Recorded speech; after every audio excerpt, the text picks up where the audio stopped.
Simulacrum, everybody. Welcome, welcome, welcome. I'm out in London on a nice rainy day, and thought I would like to do a little video, like a little special video.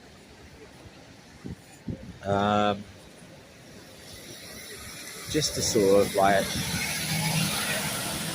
give a description of what simulacrum is, and also to show an abstract simulator video through the lens of a camera, not in real life, because you are pretty much either in your homes, on your computer, on your phones, whatever device you're on. So also in about an hour's time the alarms are going to go off on your phones, so I thought I'd get a little sort of abstract viewpoint of what the reactions of people would be when their buzzers go off for about 10 seconds. So yeah,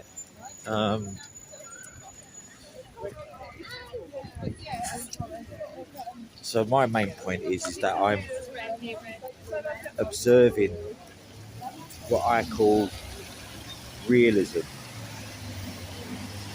of what you see around you. So let's say, for instance, I'm broadcasting through the lens of this device, but it's not real.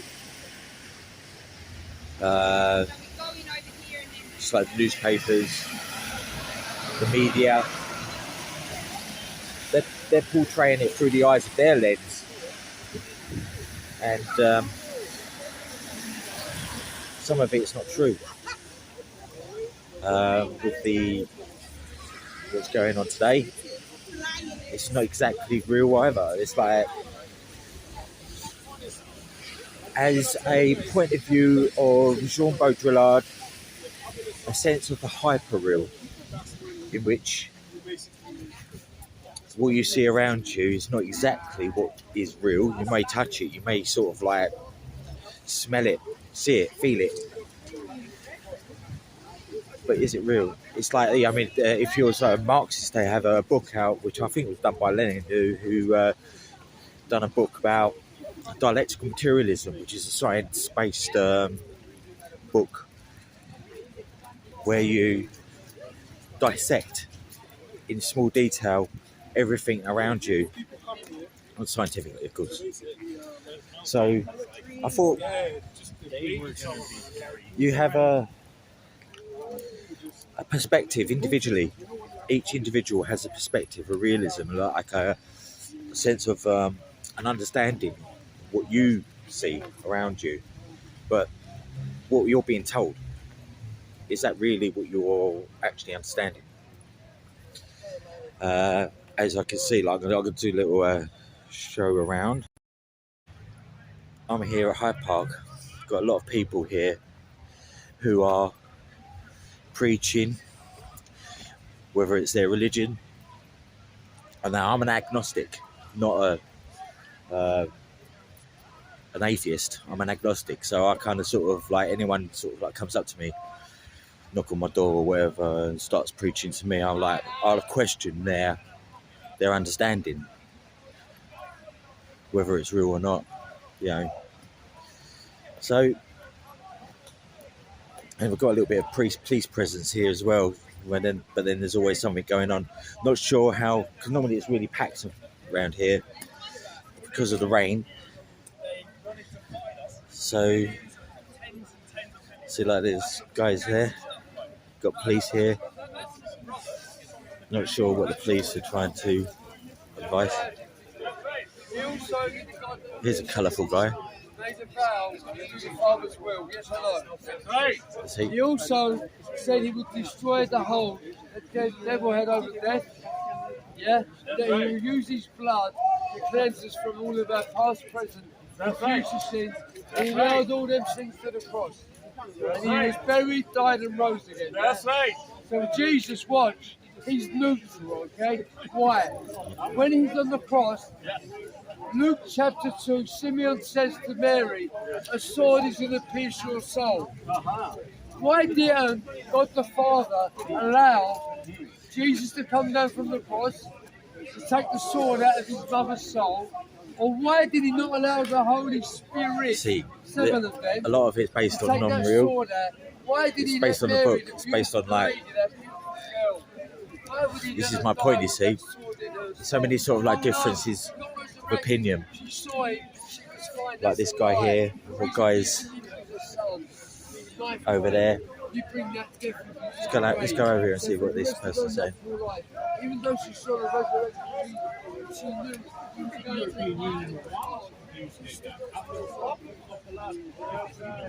to be Of course they want our money.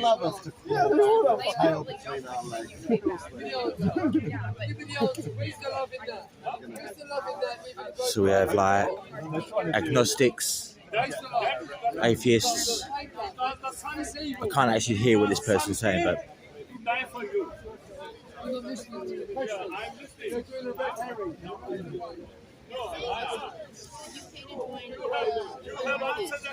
can't quite hear. As an American, though, They keep running away. Hey, Mr. Muslim, Mexico and Mr. Muslim, America, my Christian brothers keep running away from each other. It's normally dead packed around here. As I was saying, we've got an alarm going on from.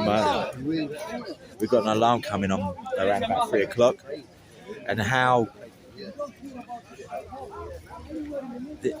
can you sort of like differentiate between what they're telling you, what they're putting through your phone in order to sort of like make you alarmist, to make you scared, make you worried. There was something I seen on like the other day about sort of like how Cuba, around about the time of Cuba, there was the Cold War with like Kennedy and all that sort of stuff, and pretty much sort of like during like before the downfall of Russia, there was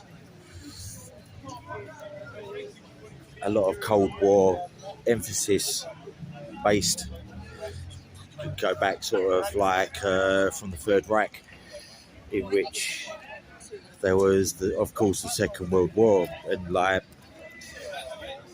there was a scaremongering about how Hitler was to take over the world with the Third Reich, which is, if they was to be still be in power today, would be classified as the Fourth Reich, or if the communists was to be taken over the world, it will be the Fourth International, or again, if it's like a religious group like the Fourth, the Sharia law, or the Fourth Coming, or whatever, and everyone's sort of like preaching to sort of like, well, you could say I'm preaching as well with what I'm saying, you know, to simulate the minds of people who are watching here. Probably I am no different to the people here, no different to the governments that are actually trying to portray what they want through scaremongering. Because in the 90s, the IRA would come here and put bombs in the trash cans, and they would blow up in the tube station, out on the streets and everything, and that's the reason they got rid of them. And I'm here to say, that's a bunch of baloney. That's not a good reason to get rid of trash cans. And I said London is suffering because of it.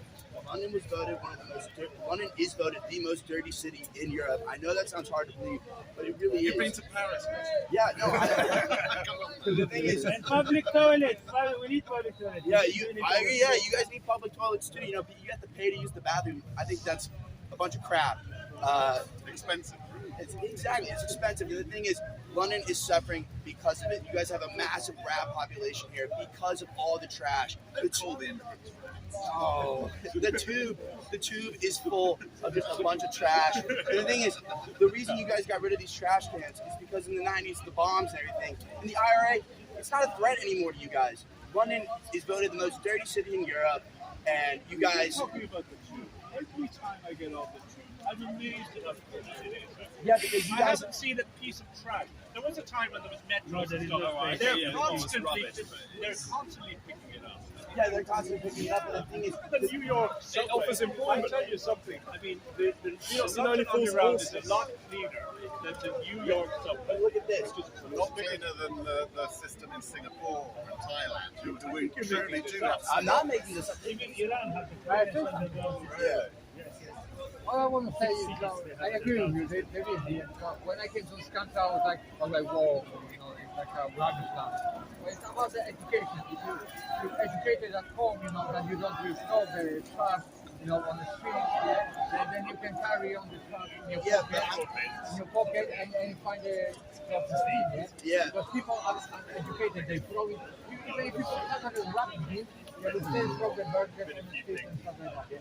You should see the UK people how they raise, it's like rubbish. Yeah, everywhere. people don't. They don't care. So it's about the education. I'm It's saying- not at home.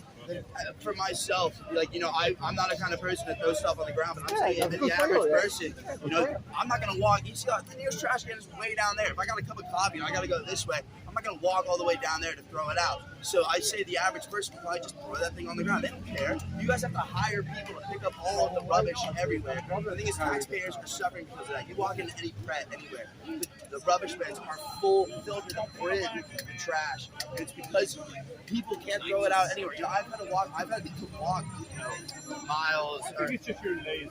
You're lazy and you won't bring your cup of coffee and dump it in the bin. So, I'm with Maxwell on this. It's something controversial. Work smart, not hard. Let's come on, choose something controversial. This is meant to be an argument. But the problem is, I'm saying you guys still won't get rid of them. Or you guys got rid of them because of terrorism. And the thing is, terrorism is not a threat anymore. You can look at terrorism. You can look at terrorism in the United States. And the Boston Marathon bombers. They didn't put those bombs in trash cans. They put them in backpacks. The thing is, if anybody wants to set a bomb off here, In 9/11, these as an excuse to violate everyone's security privacy. yeah. But the thing is, if you look at 9/11, we didn't stop flying on planes or anything.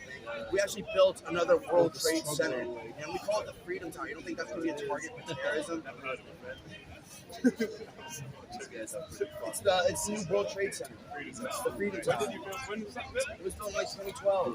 Oh, okay. It's the tallest building in New York. What do you think about that the Middle East not trading the dollar anymore? I think Freedom Tower is basically dead anyway. Yeah, the thing is, they're going to try and get rid of the U.S. dollar, and they're not going to be able to do it. Why not? Well, they got China and India in the pool. The Iran, Brazil, it's the they already stopped. They start trading it out. Yeah. We're going to war with all of them. I'm just saying that terrorism is not a threat here, and you guys are suffering. Businesses are suffering. People don't want to walk into dirty businesses.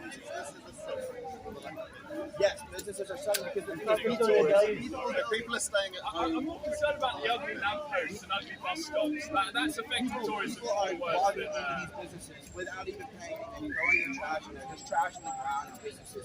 People don't want to go into dirty businesses. You guys are losing out on money. No, they're not going on the floor, but the bins are filled to the brim. It's gross. It smells. Go to a coffee bar because it's even on the table. Thank you, Maxwell, for flying over to speak trash cans. All right, we're with you on that. It doesn't seem like he is. I'm saying you guys need You're more right about the terrorism, but I think the issue now is that we have councils in London who just don't know how to use their own. So they don't want the cost of bins that they have to empty. So it's just cost avoidance by the rubbish council. Seriously, local authorities who manage that sort of thing. The thing is, you guys got made bins that were bomb-proof, and I think that's a great idea. But the thing is, it doesn't work. They cost £25,000 for single That bins. there was a fire in the controls of this stuff because the hitter is all the fire. So, Yes. the Metro newspaper, Evening Standard, they get that. Yeah. There's fine. There's Bro, there's trash everywhere in the city. It is so dirty. I mean, it's the most important to be told. Trash in London. I mean, if you go to, there are so many cities. Have you been to Cairo? Have you been? There are so many cities that make this one look like you could eat your food. I know I can walk around London and see a cup on the floor and it's not going to affect my health. Why should I No, it care? actually will affect your health. Trash on the ground can lead to air pollution. More people die in the UK than the United States, Mexico, and Canada, and Brazil. More people die here because of air pollution. What's the solution, my friend? They don't need to have. They actually, They don't. they- They do not. and the thing is, They're sticking their heads in the trash can.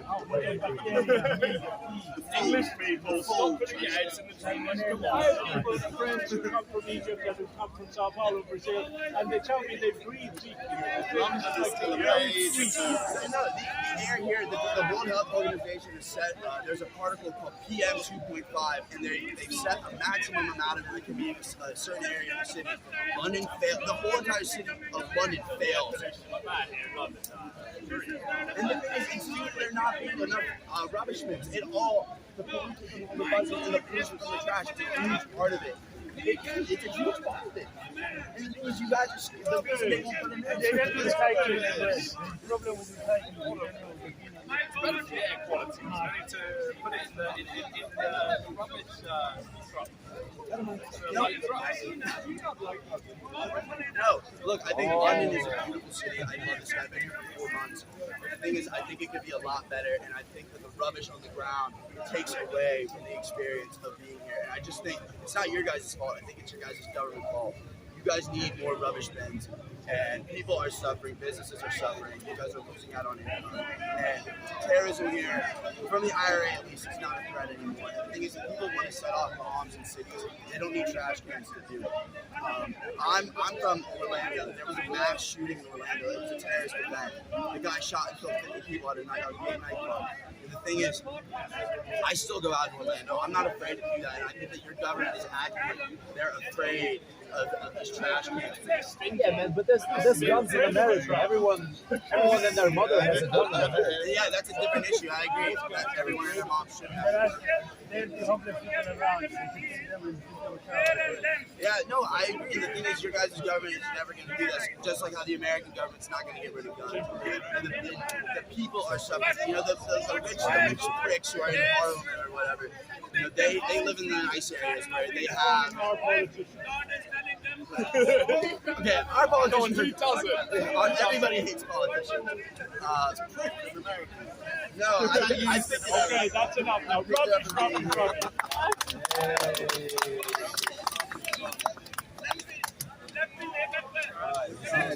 Okay. Good morning, good afternoon, everyone. My name is Montserrat. Before I begin, I'd like everyone to turn off your phones. If you have a finger, turn it off. The government is going to be You contacting us. never know. Emergency alert. At 3 o'clock, the government is sending us all a message. Indeed. This is illegal. The government is going to send us all a safety message Well, at it's 3 good p.m. thing it's only today. going to take 10 minutes. All right, let's get rolling with this. All right, once you have your phones off, I'm going to ask a question. All right, how many of you have been in a conversation with a friend, gone on a phone, all of a sudden you're talking about, oh, I want to go to this restaurant, I want to buy this new item, and all of a sudden you go on your phone, and there's an ad for it on your phone. You can search it up. Exactly, that happens to every single one of us. How many of our phones, our smart devices, everyday technology is listening to us, and we don't even have the option to say, oh, please don't, I want to keep my privacy. Well, Syria and Alexa. Our houses are full of people, we Well, put I'm in going to be there. covering a specific issue today, which is in regard to the app TikTok. You know, TikTok is a major app heavily run by the Chinese organizations, Chinese government, And so my argument today, I'm saying that we, as a collective UK government, UK and other global governments, well, primarily the UK, should ban TikTok and other Chinese-run applications on UK servers. Yes. All right. So, how many of you knew that as of March 16th of this year, the UK Parliament banned TikTok on all parliamentary devices? Right? Yes, we know this. Well, as a person here, I've been living in the UK for 8 months now. I listen to that, and I hear the UK Parliament is telling its government officials, no prized possessions, you could say, to protect themselves and take off TikTok. As a member of the public, I listen to them caring more about their little documents on their phones, all their secret information, and I'm like, why aren't they telling the public to do the same?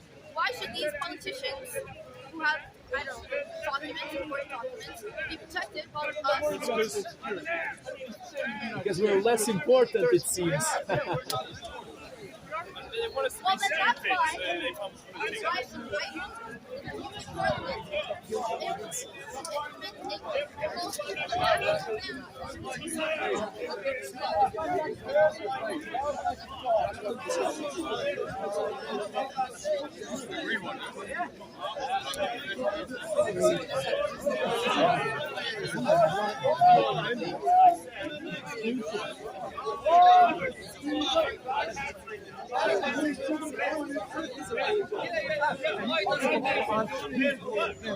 write in the UK Parliament He don't depend on you and me.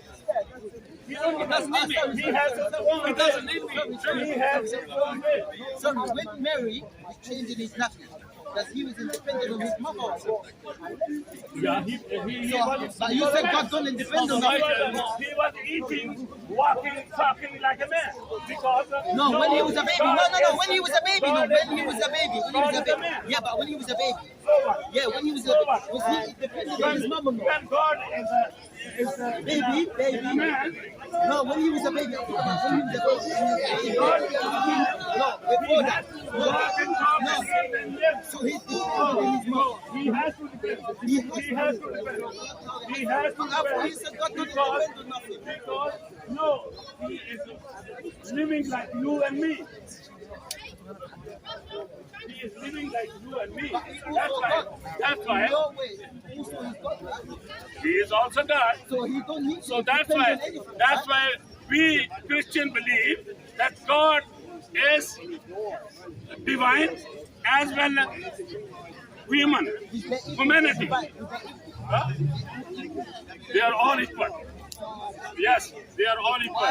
And in what way they are all equal? Okay. Why didn't go? Because yes, let me answer you. No, he is showing his humanity by saying that yes, even though I know, but because I'm walking and talking and living like human, therefore human don't know the hour. Human don't know the hour. Only man and only God. That's right. That's right. That's right.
So yeah, here we are live in a rainy London Hyde Park, and I'm just here to sort of like show viewpoints of individuals. It's a bit quiet today, but what my main objective is, in a short space of time, probably within about half an hour, is the reaction of people when the mobile phones go off. And so I thought it might be a really ideal place to come and watch the reaction of people from the lens of this device. And also sort of like to do something completely different to the UGI, which is the Urban Garden Initiative. That's why I'm here.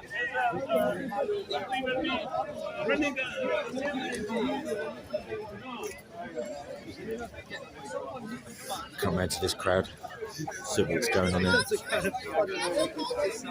Got a mate here, colourful guy here, let's have a look. Cancel culture, it makes people scared to speak out and share their opinions. If cancel culture was what we accept in society, I wouldn't be sitting here talking to you guys, standing here talking to you guys right now. So what I think we need to do as a society is we need to be able to promote healthy debate like we are having right now, and cancel culture is plaguing our nation as a modern day equivalent of the medieval witch trial. So if you look at a company, modern day witch hunt. So if you look at celebrities, So you can't be smoking to other people. Why? It's just bad man. It's a free part, I'll do what I want. Okay, so Call the police, call the police. Call the police. cancel culture removes from a debate because people feel less inclined to share their opinions. If you're out on social media and you aren't agreeing with the masses, you don't have the same kind of thought, you're less inclined to share. Now, I do understand that certain ideologies or certain points of view can be harmful, but it's important that everyone feels like they can express themselves and share their opinions, because that is what, the internet is for. That is what democracy is for. Exactly, we're gathering at a place called Speaker's Corner because we all have opinions.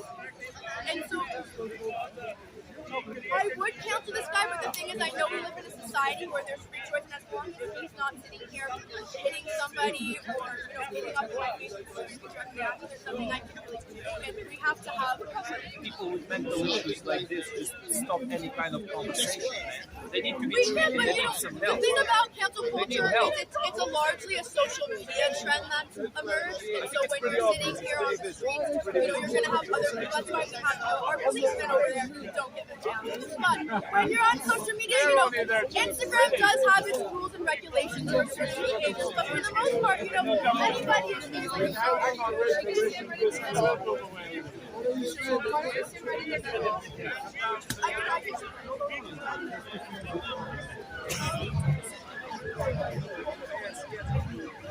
Changing the two teenage boys. 21, 22. No, I don't. She doesn't need the protection. I'm not going to.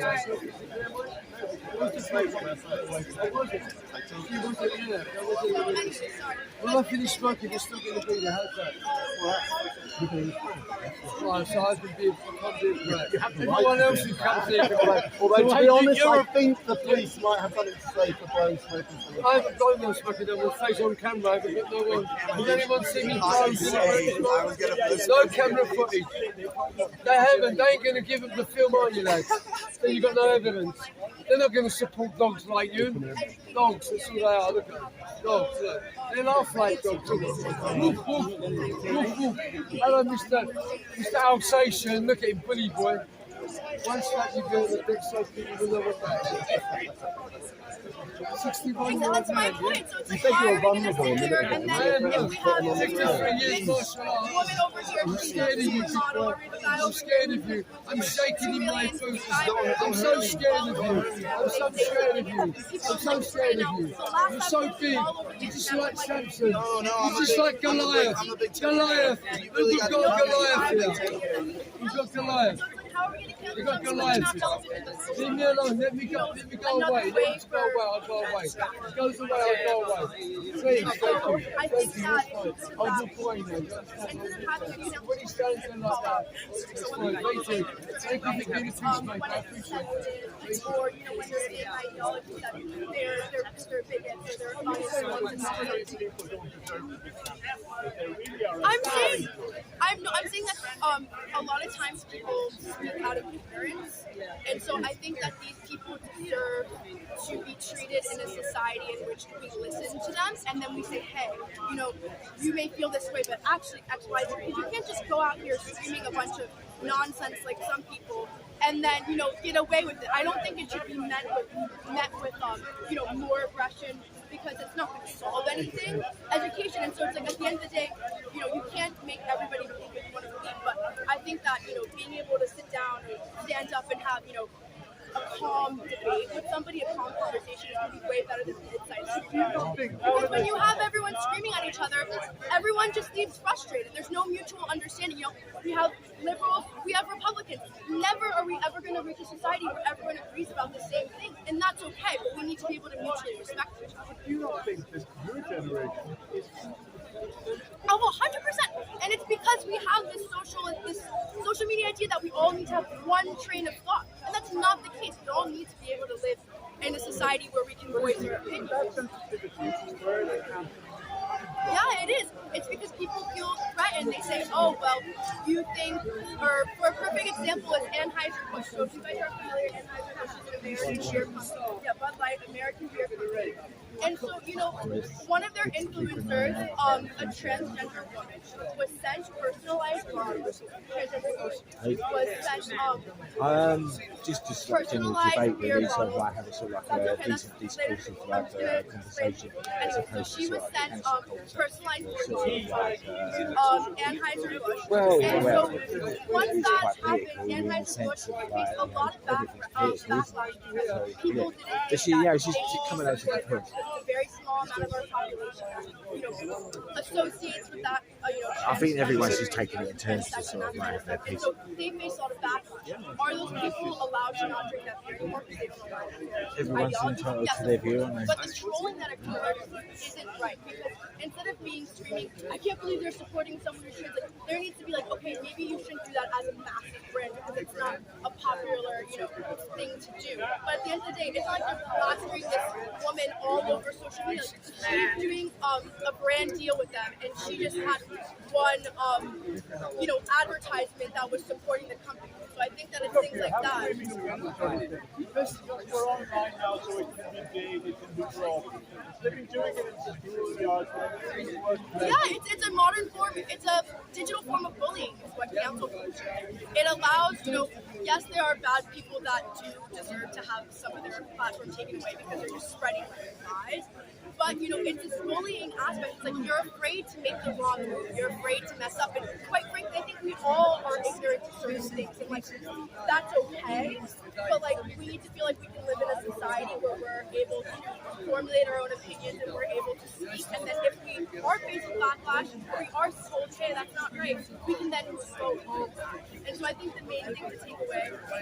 Do you think the people you want to the people that you want to Yeah, I don't want anyone. I know you say some people shouldn't be allowed. Yeah. Well, I think extremists.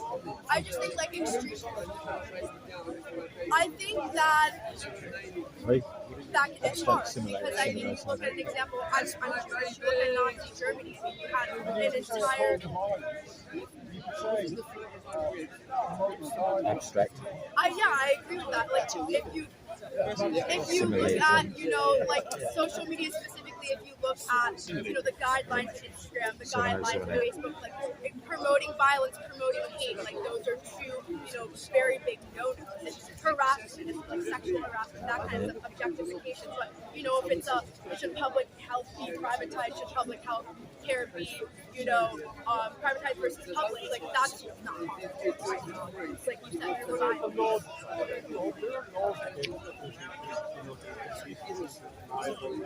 Yeah, but it's also this mob mentality. If you have something, it's because it's profitable and it's we're living in a digital age, and with that comes new professions. And so if these young people, including myself, I'm sure all of you guys are part of at least one form of social media. Maybe it's just LinkedIn, like my mom. But my point is, we're all looking at things and we're all being influenced. And influencing isn't just something that we're seeing right now. An ad is influenced. A celebrity is influenced. We've had this happen to the government politicians influence you. I mean, it's there's always been influence. We as people, it's human nature. We want to be able to gravitate towards a god or a person or a philosopher. It's we all want to have somebody to look up to. And so when those people fail, and they don't live up to our standards, we get mad at them and then we want to cast them out of society. But we have to realize we're all humans, we're all people, and so we can't. And how has that helped? It hasn't. All of 15,000, I think it's 15,000 people were burned in which stage, in which town. That didn't do anything. It's bigots that have done that. It's ignorance. It's hypocrisy. Okay. See everybody, we're taking a break.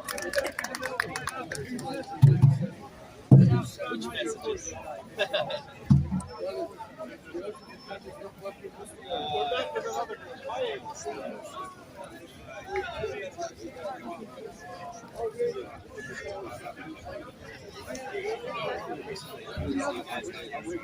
all the preachers, all the other preachers.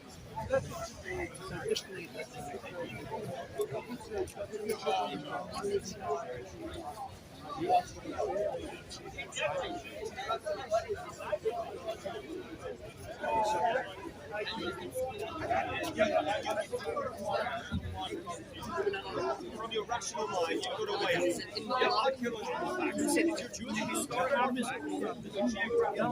Yeah, تفسير ابن كثير.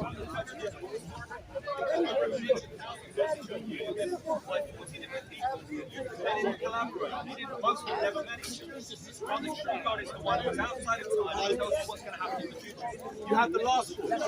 Now, this whole book is called the Book of Revelation. John wrote it. He was exiled. The believers in the Bible were either exiled or they were killed. They didn't make money out of it like they do in the other churches today. They were exiled all these years.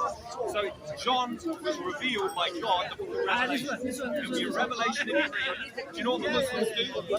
They rip the whole thing out because it speaks about the Lord Jesus Christ being the Alpha and Omega, the one who is the other. Why do they do that? Because it doesn't fit in with their book that came 600 years later. So they rip it out. They rip out 90% of the Bible. They take a little bit of it and say, oh yes, that's true. 90%. The miracle of Jesus in the Quran is more than the miracle in your life. Look at me. What have you been smoking, dude? What do you want to Okay, do? tell me what happens in the Quran. What do you The miracle of Jesus in the Quran We can make our own is opinion. the baby. Speak when it's a baby. Okay, what about going back to life? Yeah, they say he's coming back to life. I can't read it in your language. The day. I'll read your book here. Every day I It says in the Bible, in the book of Revelation, it says, if anywhere, if any man shall take away from the words of the book of the prophecy, God shall take away his part out of the book of life. The Muslims take the whole concept out. Rip it out. So yeah, there's not many people around today due to the marathon and I guess the weather as well. But the last speaker wasn't too bad. Pretty much sort of average viewpoint.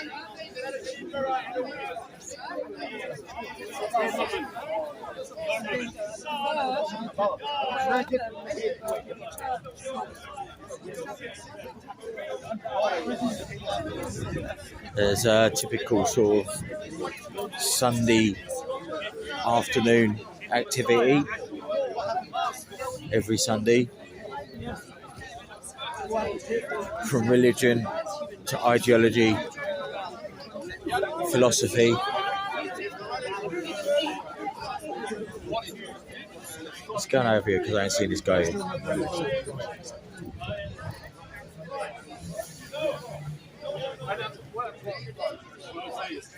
In order to demonstrate that is the case, you need to look at the probability of a miraculous event versus a naturalistic one. And then the further people will only show what the probability is. So I don't think we're really making the positive. Well, but that's the point, is that for you to make the claim that the resurrection was invented, you've got to have evidence for your claims. And the reality is, when it comes to what So they happened use the in word first reality. century, Reality when they're talking about things that sort of like are based on book and the resurrection and is the one non-realistic answer that accounts element. for all the evidence. Your claim has zero evidence and does not account for all the evidence. I'm Does pretty not much on account the sort of for like all the basis facts. of like what is real, but like And that's the problem with that. me showing what's going on isn't actually real. It's like a viewpoint of what I'm showing.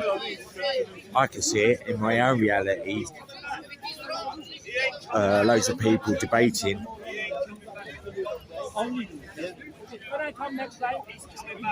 But it's not real. It's not, I mean, for you guys, it's not real. It's only in real time what I'm doing.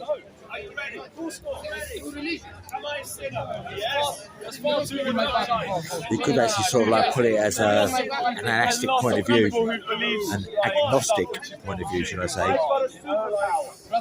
Oh, joining force. What's going on there? So like, here's a little bit of realness.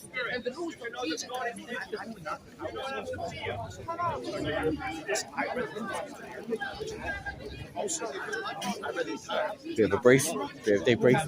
Hey? You got more on camera. I've got. What they're doing here? What, the police? Normally, like sort of like, it's something's always going on. It's like so like they got some info. Yeah, they heard something. No. What it is basically because it's like a speaker's corner. There's always someone who's probably having an argument or something like that, Oh, and yes, it gets yeah. really sort of like heated. Yeah, but they need So they need to have like a then they presence. come here in numbers. Yeah. If there is a They're just if probably here there's to an- keep. if there's an incident, Yeah. and there's they're deterrent as well. Yeah, of course. Yes, aren't they? Yeah, but, yeah. I thought they might have had some information on their one in charge. Well, I'm waiting for 3:00. Oh, it's The alarm's going off on the phones. Oh yes, the Notification. So I'm trying to get sort of like a reaction to what people yes. react From to. the, no, it's to do with They're saying it's like either some kind of weather alarm or something that might happen, emergency. But there is, well, it could be a manner of things is why they're doing it. I have my view on it, but get rid of your mobile. get rid of your mobile. That's a good one. You can't do it. Oh, you can. You can, but free. Well, no, you mustn't be too silly. I mean, when my parents moved into South England, they didn't have a phone. No, I see. I'm of the age. I'm of the age. My mother said yes. Yeah. She wanted it. My father was against it. Yeah. Well, even house telephone. Like, I mean, it's like if we wanted to make phone calls, we'd just go down the road to the telephone. Yeah. That was back in them days. Like, Yeah, I when, remember. yeah. You could. Well, I was young, so we used to hang around the telephone. But Yeah. Picked it up at the station. the Evening Standard. Not guilty. Well, Yeah, he probably was, but he probably was. Yeah, he probably had that bullying demeanour, but he's not a real bully. Like not a sergeant major bully type. by the way, I haven't put you on camera because you haven't given me permission to. Yes. All right, thank you. But I don't think he was. Well, see, things have changed, haven't they? People will now become more sensitive. Well, You have to be more sensitive. well, A guy came in work with a satchel over his back. He was a casual worker. And one of the regular chaps said, I wonder if he's got a bomb. Because he was a Muslim.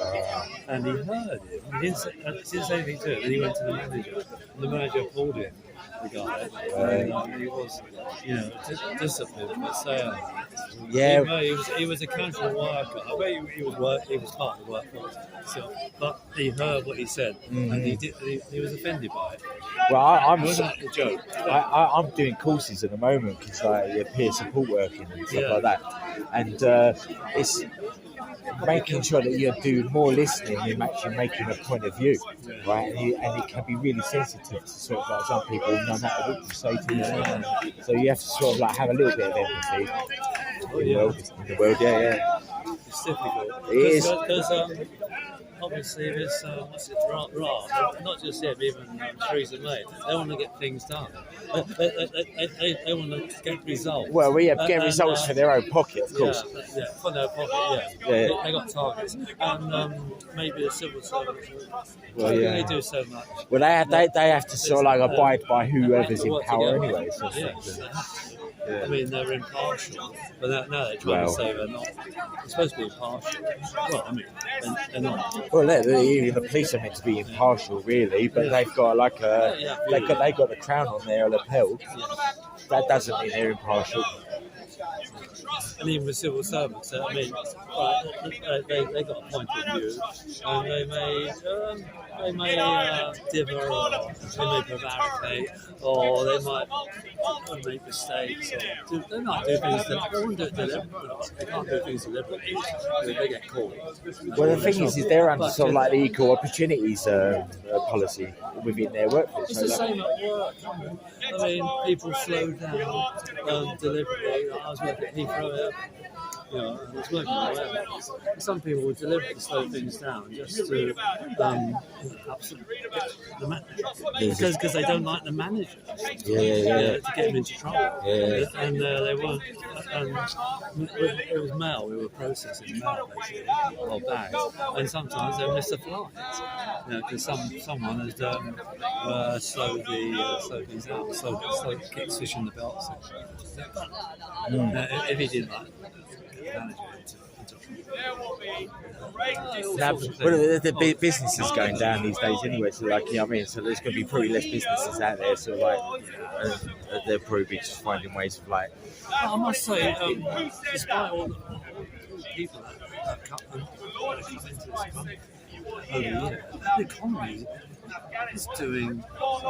It's never been in greater shape than probably the 60s. No, it's never been in greater shape than ever. Sorry? If we're honest about it, is it? Well, that is actually a matter of opinion. That could be a matter of opinion. So many people are working. Unemployment is virtually non-existent, and yet under fashion, it was 3 million. I can't make a sort of like comment on that because I'm more impartial than the BBC are, basically. I don't get it. How is it the economy is working so well, you might say? Well, it's not great. I mean, so many people working part-time, 0-hour contract. My son is, for example, and they've got all these mopeds and stuff. I mean, they're not great jobs. See, I don't think the economy is actually a real thing. No, I don't actually. It's just it's a simulation of like a number crunching, let's say for instance betting shop, but like lots of that's what it is. It's like in the banks and stuff like that. So like, it's not real. You know, if I was to turn around and say, right, here's my tenner, here's my £10 note. Actually, it's real because you can see it now. But actually, if the economy went down, if there was no money out there, right? What would you do? You'd be selling your tomatoes to someone who's got maybe a screwdriver or something. Right? I think probably economics is they follow an economic theory when they don't follow theory. Well, to see a theory is actually fact.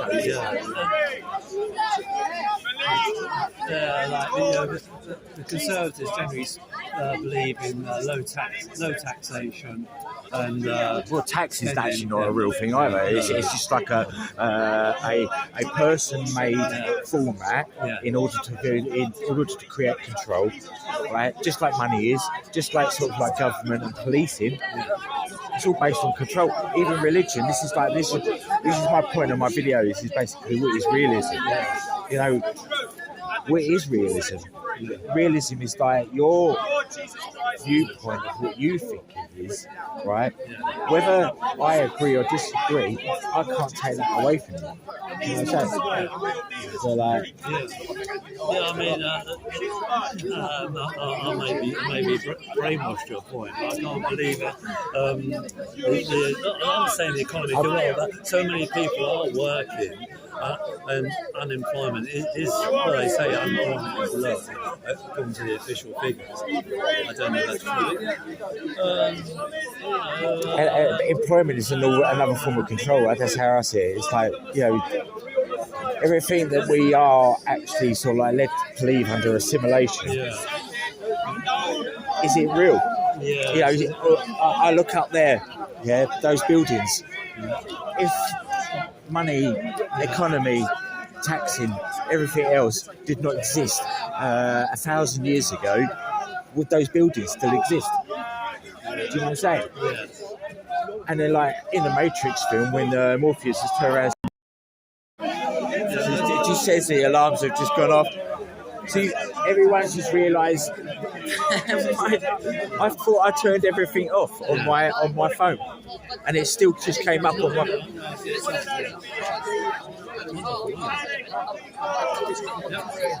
So there you go, everyone. The alarmism has happened. Yeah, just. Well, I wish it was. That's probably why the police are We're here. talking nonsense. I'd like to get a message from Really? you. Well, I don't And then actually. you have to say, sorry, God does exist. Well, I don't know. But it See that doesn't, religion is just another form of control to me. Please talk. No, I mean, not just another time. You know, some people get voices, don't they? Well, some people are. You wonder if it could be an hallucination. I mean, when these years ago, this guy worked. He used to drop acid. And he said, I believe that even he's having a trip.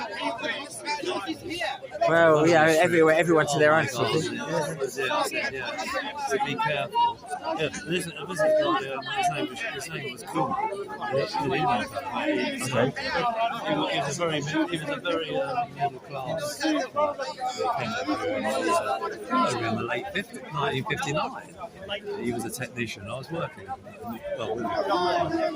much later. Right.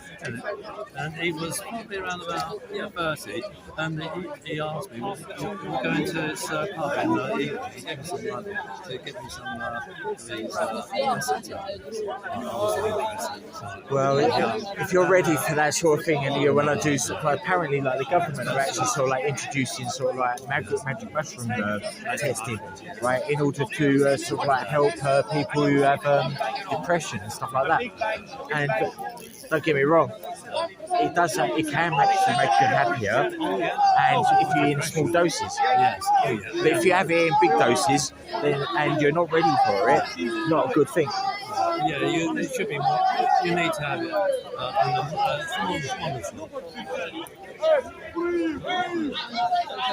That's good.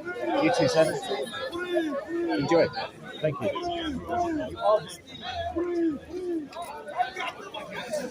So there you go, Peter. Whilst I was having a chat,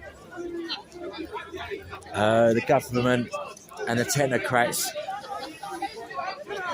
done the alarm, and everyone's kind of like, you could hear it reverberating around you. And I don't know if you saw, I didn't actually notice because I was chatting too much, but there was people checking their phones.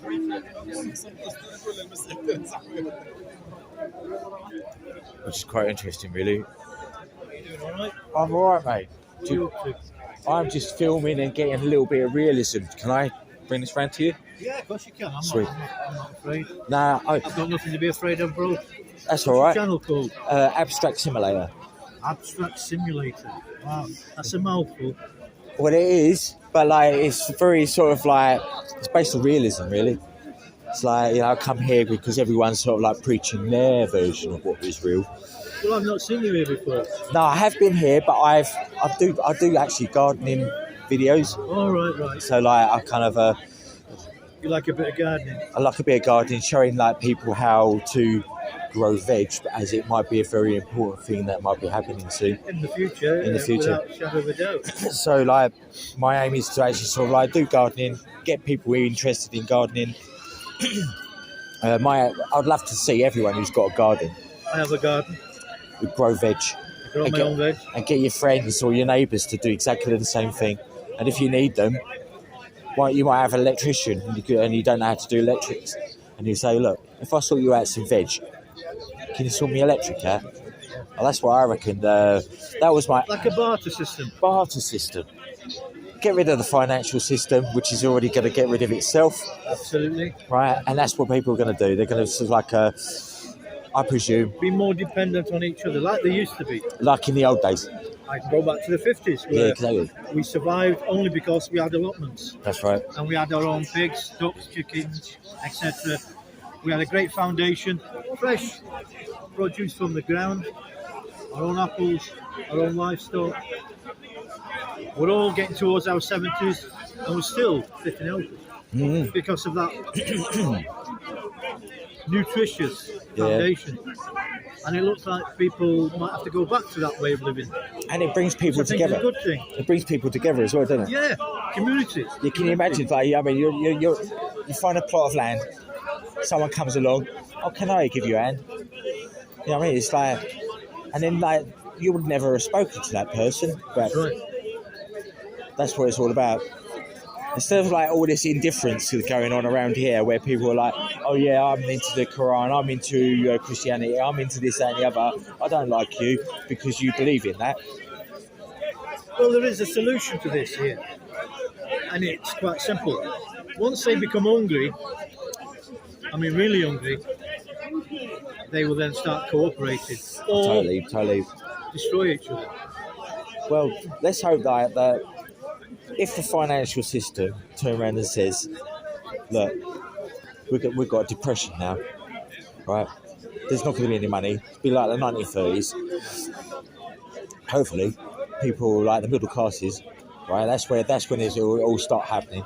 Middle classes will go, "Okay, we need to do something here," and you can see it happening. Like the have you heard of like the recently? Well, you got the ULAs. 15-minute cities. But they also like. Have you heard of the Citizens Assembly? Well, vaguely, because we get a few people coming here speaking about it, and we've actually got a couple of people from that organisation who come and speak.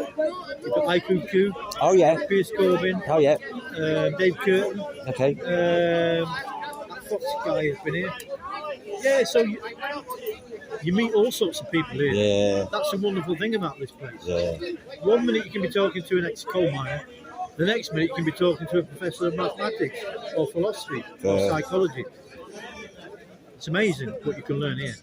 So you're doing live streaming as well, are you? Not at the moment.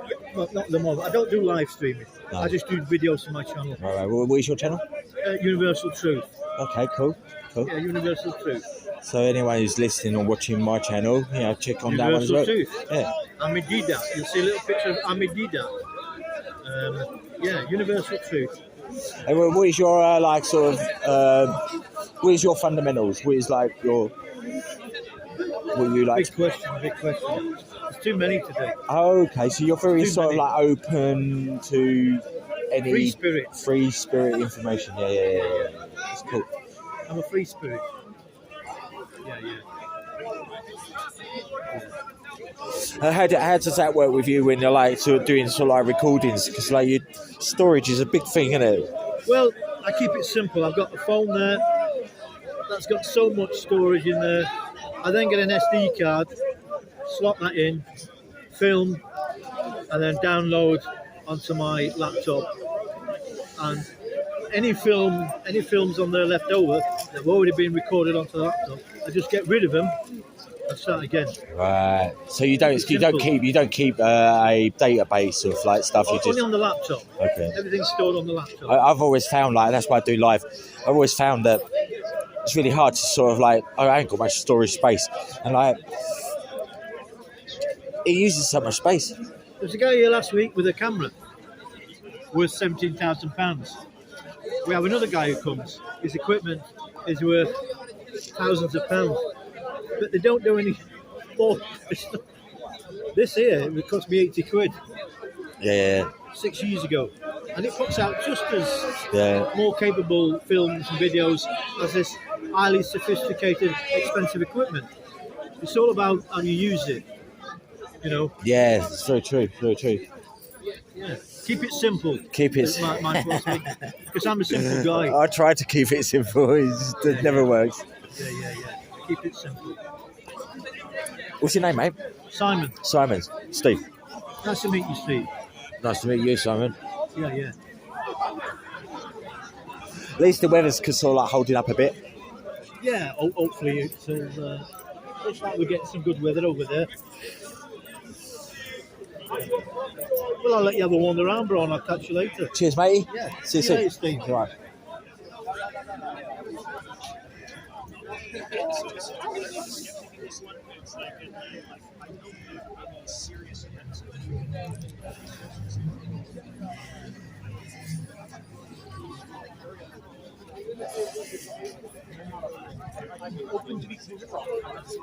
So yeah, we had all the alarms going off, and saw the reaction to what was happening.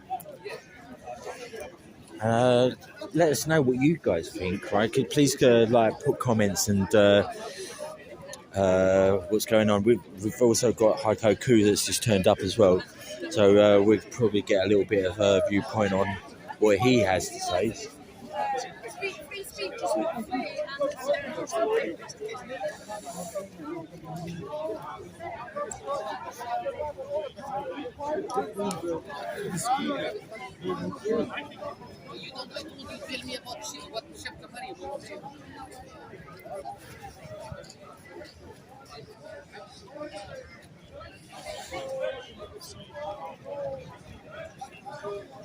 So I come here to sort of like get out of my own little hometown, see what's going on. Hopefully Heiko will bring a little crowd. Be nice if we could probably get a little bit of Piers Corbyn if he turns up. I'll go over here, see what these guys are about.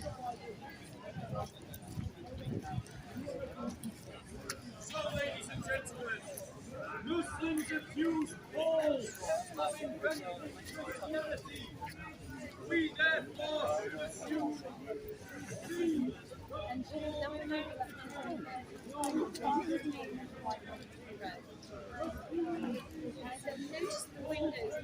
Here we have another alternative viewpoint.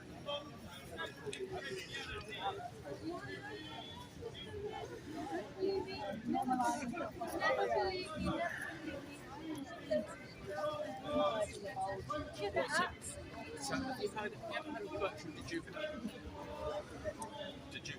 So he was famous for a concept which is basically high class life versus middle. Right. So if you think of that idea,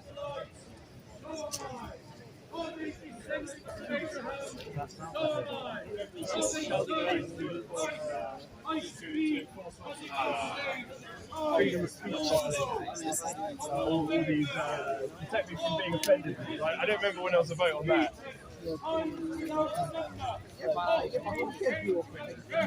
No, exactly. It is like something which makes someone self. Yes. You got some, Alex? I gave you some, didn't I? You got one, haven't you? I gave you one. One of the things was one of the challenges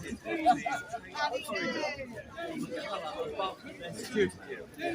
Once they paint their cool rock, they literally paint themselves in the yard.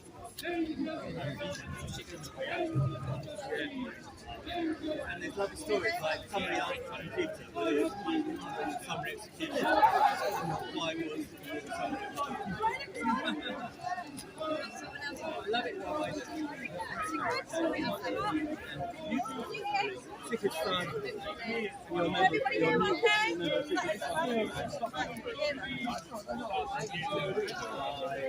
I believe he's not, but I'm not a problem for anybody else. Yeah. Hello, Speaker's Corner! Hello! We are here today to speak about an issue that's affecting more and more women across the world. Shut up, Bob! It's the encroachment of men's rights onto women's rights. When men identify as women, they're able to access opportunities and spaces specifically designed for women, one of which is women's sport.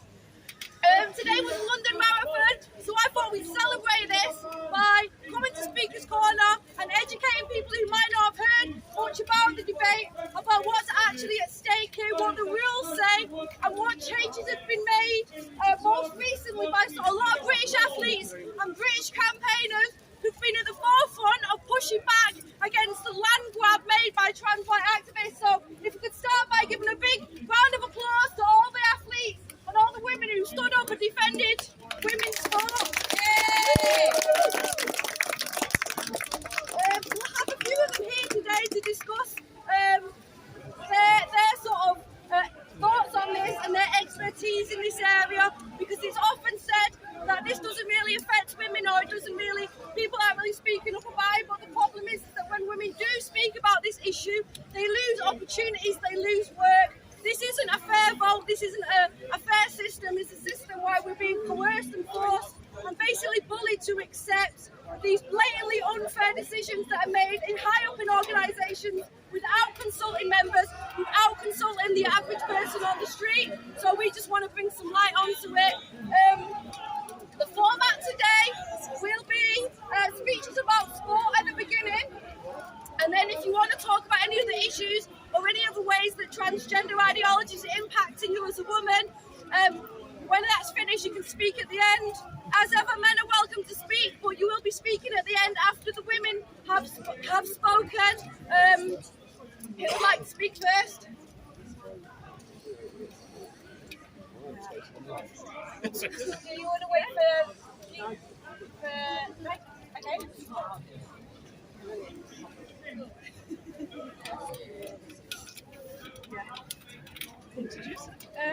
Yeah, this is Mara. How do you pronounce it? Yeah, Mara Yamauchi. She's a British marathon athlete.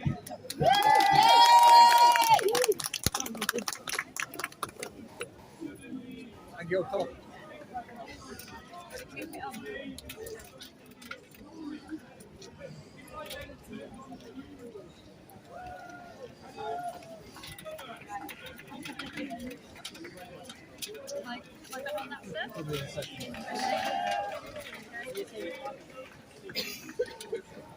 Hello everybody. Thank you very much for letting me speak here today. First I want to congratulate everyone who's participated in the London Marathon today. London's been a very special place has had a very special place in my heart.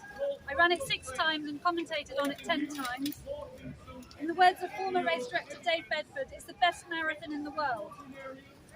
In my book, Marathon Wisdom, please buy a copy if you haven't already, I wrote about the importance of pausing for a moment when you have some success. As an athlete, I was always too impatient, but the time after a success is important for reflecting, taking stock and enjoying your success. The fight to save women's sports is turning out to be a marathon, not a sprint. Sometimes, for example, when I read last week in a thread about nearly 50 males competing in women's cycling, it can feel like things are desperate. But we have had some successes thanks to the amazing work of grassroots women's groups and women and men who have worked tirelessly. In my own sport, athletics, we've had some success. I want to thank World Athletics for prioritising the integrity of and fairness in the female category and excluding all trans-identifying males who've been through male puberty from the female category in world ranking competitions. Similarly, I want to thank UK Athletics for their statement on the 31st of March that they too have decided to follow World Athletics and exclude all post-puberty males from the female category in events that they license. These two bodies' decisions are real milestones, and being the #1 Olympic sport, I hope all other sports will follow suit. We need to pause and enjoy this success before the moment passes. I also want to thank all the brave male and female athletes who've spoken up in defence of the female category, especially the younger ones who are still competing. However, as we all know, there's a long way to go to roll back the damage wrought on women's sport and on female athletes by gender ideology. It's sobering to think that all this time, energy and money is being spent simply to get back to where we were just a few short years ago, before gender ideology came along, when women's sport was, as it should and must be, for females only. While UK Athletics' new policy is very welcome, males are continuing to compete in the female category in distance running in the UK. Last weekend, a trans-identifying male competed in the female category in the Manchester Marathon. We assume within UKA's transitional arrangements, which allow males already entered in races to compete. We don't know how many males have entered how many races before UKA's deadline, so we may yet see females suffering unfairness in their own category. The UK Athletics ruling only covers licensed events, so unlicensed events can do what they like, and this includes parkrun. Since the 31st of March, trans-identifying males have continued to participate in parkrun in the female category. A female parkrun course record has been held for nearly 4 years by somebody as runner-born males. 3 females have not been recognised as they should have been as holders of this record. Parkrun is all about inclusion, which of course I wholeheartedly applaud. It's quite difficult to hear you. I'll try and speak up. But male inclusion in the female category always means exclusion of females. I also want to acknowledge the tens of thousands of females who've lost things of value during the many years that males have been allowed to compete in the female category in running in the UK. This includes Club Female Athlete of the Year awards, club records, an age group title in a recent half marathon, numerous parkrun victories, and many thousands of better finish positions. This theft of things of value on a massive scale from female athletes will, to my knowledge, never be acknowledged or rectified. Therefore, I want to recognise and congratulate those runners and those female runners now. You earned all those accolades fair and square, and it's a travesty that you were robbed. Some of them probably never even knew they were suffering unfair competition. The latest instalment of gender ideology in running, the non-binary category in the marathon, has now arrived. 5 of the 6 most prestigious marathons around the World Marathon Majors, have adopted a non-binary category, including London. Some people claim that the non-binary category, if it keeps males out of the female category, then surely it must be a good thing. If they want their own category and it doesn't affect male and female categories, then why not? Let me explain briefly why I think it should have no place in sport. First, the non-binary category conflates sex, which is part of immutable material reality, with gender identity. The two are not the same. Second, identifying as non-binary is not relevant in sport. The relevant features are sex, age, disability, and in some sports, weight. That's it. We don't have sports categories for holders of other irrelevant beliefs, such as flat earther or Scientologists. Third, males run on average 10% faster than females, so it's unfair against females. And finally, with a non-binary category, males have 2 categories in which to enjoy fair competition, while females have only 1. It's 3 and 0 if males are allowed in the female category. Last Monday was the Boston Marathon, which is unique among marathons in that almost everyone has to qualify. Boston qualifiers are therefore highly sought after and well respected. The men's qualifying times are obviously faster than the women's times. For the non-binary category, Boston decided to set qualifying times which are the same as the women's. This meant that while non-binary females have to run as fast as their peers in the women's category, the non-binary males have the luxury of running 30 minutes slower than their fellow males in the men's division. From publicly available information, it's clear that several non-binary males availed themselves of this luxury. Both the Boston and New York City Marathon non-binary category winners, both of them male, have shown their support on Twitter for the expression, excuse my language, TERF. So they appear to dislike women who assert their boundaries and want single-sex spaces. Why am I not surprised by this? The New York City Marathon non-binary winner has reportedly won over $20,000 for being a 2:45 marathon runner. Of course, this easy money is not on offer to females. This time, 2:45 is not even fast enough to qualify for the London Marathon's championship entry, the group below the elite athletes, which is comprised of very good club athletes. It took me many years of hard work, sacrifice, and dogged determination to reach a level where I could earn money from running. But if you are male, you can just utter the sacred words, I identify as non-binary, and earn good money while dispensing with the hard work that others have to do to earn a living from running. This morning, London became the latest of the World Marathon Majors to adopt a non-binary category. When it announced this innovation last September, under investigation charity Mermaids tweeted its congratulations. The PA News Agency reported in the last few days that 118 runners took part in the non-binary category, were entered to take part in the non-binary category. I haven't been able to find any results so far, but they should be available later. I want to finish by saying that trans and non-binary identifying people must be welcome and included in sport, while preserving the fairness and safety for females and the integrity and fairness of competition. Surely one solution for race directors and event organisers would be to robustly assert and defend the primacy of sex, not gender ideology, as the parameter on which competition categories must be based. And then they can do all they can to welcome and include people of all gender identities and none. Would that really be so hard? Thank you very much for listening.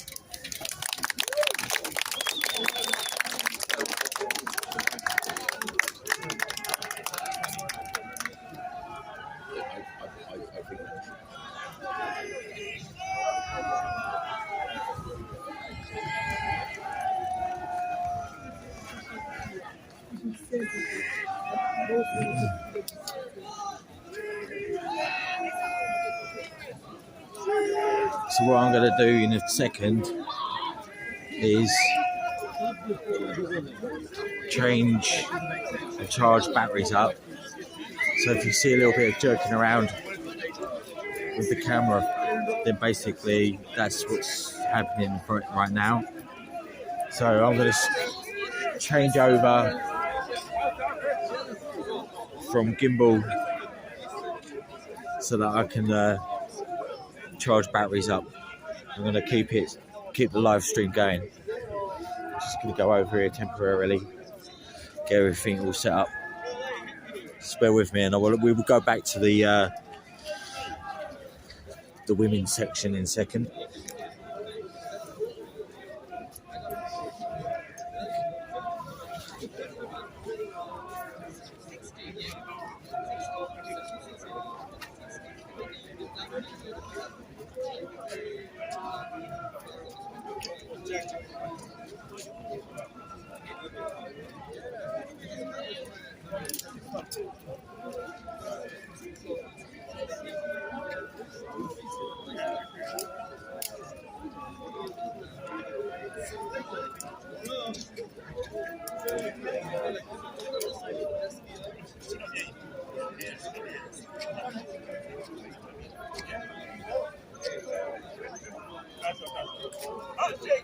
I'll shake my bro.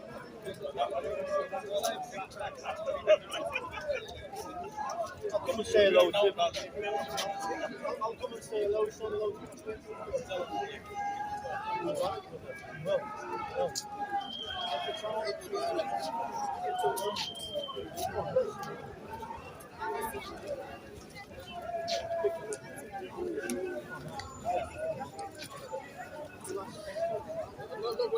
You give me all the ones you don't like. Yeah, no. No, it's okay. Choose two. Yeah, choose fine. No, I think odd number is good.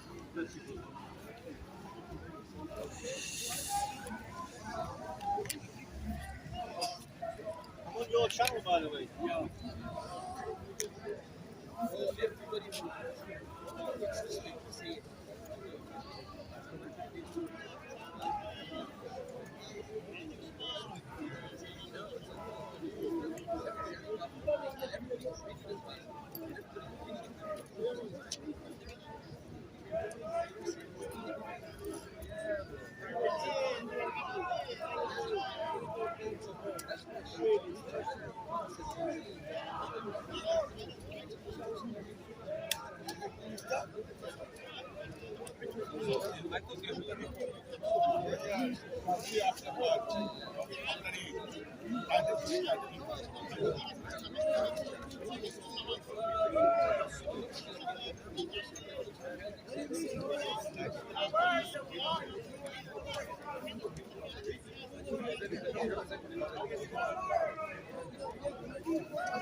Right. Bear with me.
Now we're ready.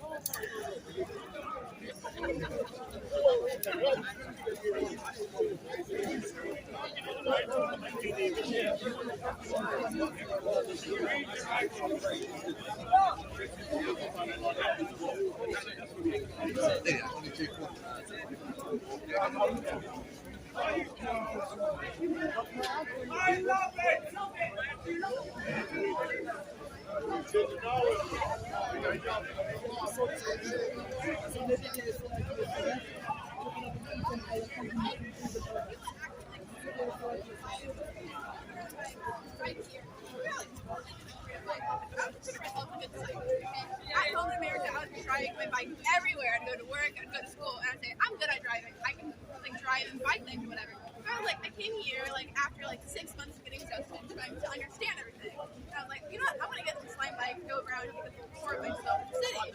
And I got on it. It barely lasted 5 minutes. I was like, I don't know how to do this. I am positively disrupted. Okay?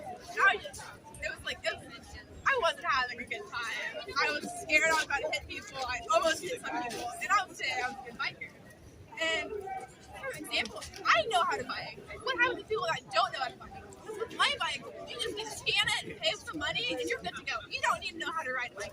You don't need to say that, oh my gosh, I know how to ride a bike. I know the rules. I know the street laws. I know everything. You don't need to know that. You can just go with that bike, go get a fat electric scooter or whatever, and just go. What about the obesity epidemic? Some people like the poor exercise riders.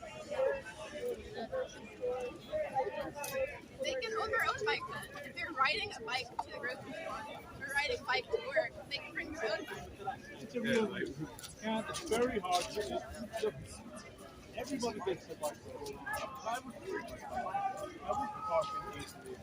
It's very very hard to have your own bike. This is not really a beautiful option. The city now provides one. That's why I say instead of just having climb bikes where they're able to be strewn about wherever, have like the loading docks of bikes. And we encourage people to use like those bikes where they can be loaded, like constantly know where to put them. Or like they encourage the city of London encourages like more protection for bikers, more secure parking for bikes. Just like So are you blaming the city or are you blaming the individual?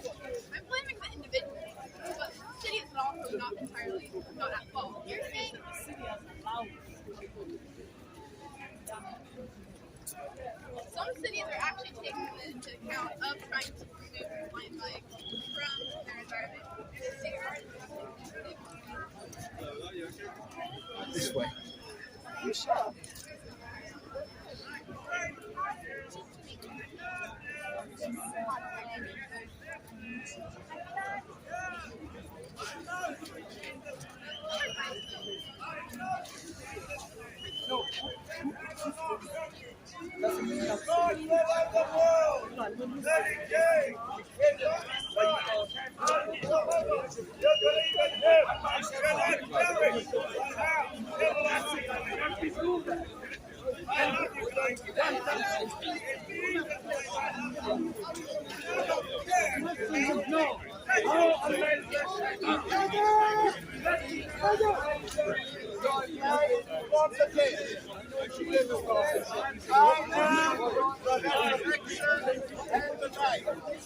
He who believes in me, though he bear death, yet shall he live. Like he who believes in me shall never die. Can you believe that? Can you believe that? Jesus said, I am the way, I am the truth, I am the life. No, I don't.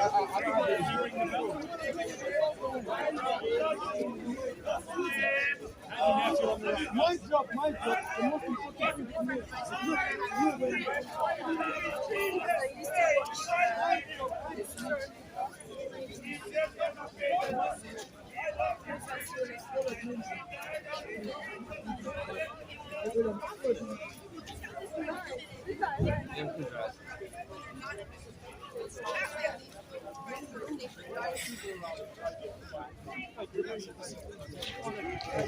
It was not me that left these bikes everywhere. It was other people. Why should I have to be the one responsible for these other people's misuse of parking these bikes? It was them that purposely put them down.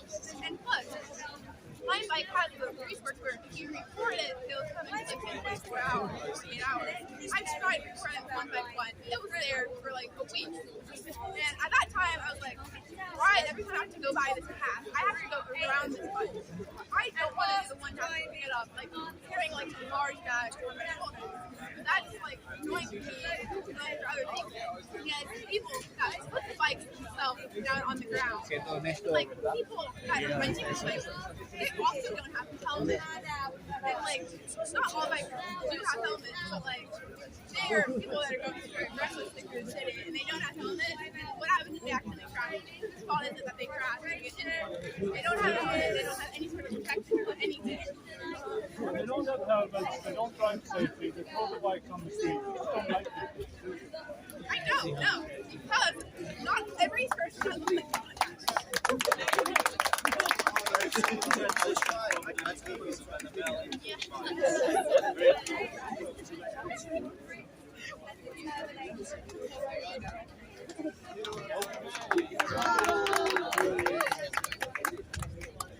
In the UK, 1 in 8 people are prescribed antidepressants. That means 1 to 2 people in this crowd here have been prescribed antidepressants. Do they have them on them? And over the past 6 years in the UK, prescriptions of antidepressants have increased over 35%. Further restrictions should be put in place for these antidepressants. It has become the norm to look for this quick fix or the pill for anything and everything used to solve absolutely everything. And there should be further restrictions put in place, especially for kids under the age of 18. There's an overall misunderstanding of depression. It's been promoted by Big Pharma education is chemical imbalance. But yet, we've never heard of any studies where there's been a stated or studied chemical balance. We've never heard of it. And if it was such a chemical issue, why are people having brain scans and blood tests being performed before the surgery to prescribe these chemicals that we call antidepressants? And on top of that, this notion of a chemical imbalance reduces depression to symptoms, medication, and that's exactly what requires further research. On top of this notion of the chemical imbalance, there has been research. Well, there's not been much research on depression and understanding it's a great criteria to have it. There's been so much research done on these antidepressant prescriptions, and one study in Pine Northwest found that a majority of people who had been taking antidepressants for long term noticed symptoms such as weight gain, loss of appetite, some of them. All medication has some side effects. So this is very difficult. What do you want to do with people who are depressed? Does it commit suicide? No, medication only provides short-term things. Most studies have found that medication in comparison to a talk therapy or even exercise and talking therapy far more effective than medication after 6 months. If somebody is depressed, the last thing they want to do is I mean, that's part of their condition. You might get but you're not going to get them to run in a long hour. Everything there's certain vitamins that you take, which is omega-3 fatty acids that they found in increase mood, and even vitamins like magnesium. Why are they taking a chemical that in the long term causes the same side effects because the side effects include even suicidal thoughts, and that's a symptom of depression. So they're taking these medications that in the long run end up causing the same symptoms. I would love to see it. And he said, you know, did you speak to him? He was really quite good. And he goes, he says, talk therapy. oh, and I've had absolute youth. There's got to be more things you could smear me with. Like votes I'll get, you know what I mean? He doesn't care, you know what I mean? I covered a bunch of stuff. Which, by the way, you should watch on Monday and Thursday nights at 8 p.m. London time. Search for news. Check it out. What's wrong with being miserable? Nothing wrong with being miserable. We're living in this society now. We all have to be happy and take bills if we need to. There's always a time in your life when you're sad and miserable. That's why you want to be dosed with chemicals that are altering your brain. I mean, every feeling is a chemical in the end. Every feeling we have is a chemical reaction in our body. But it's a natural, some of these experiences are natural versus these are manufactured and synthetic chemicals that are causing you to feel a certain way and causing you to not to be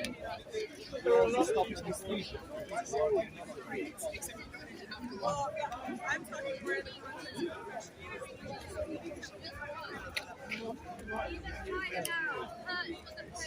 Not in the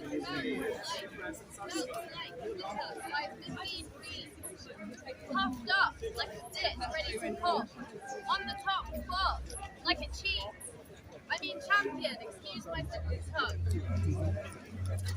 A record-breaking blur of spinning thighs, great size, speeds around the velodrome, chasing their prize first place in the women's cycle race, like a lion chases prey, forging a new cycle path ahead of the feminine fray. Chromosomal stereotypes smashed, flashing to victory on the track bend home. This winner's syndrome is a hero's tale. That is to say, a heroine's game, excuse the mistake. The gloves are off. It's time to see who's the toughest in the rough of a fight fought bitterly. No time to be ladylike, but there's a difference between being nice and knocking her lights out with that unfeminine fist. The punch thrown like a Molotov bomb, made like grunge. and with a felling front he turned her into toast.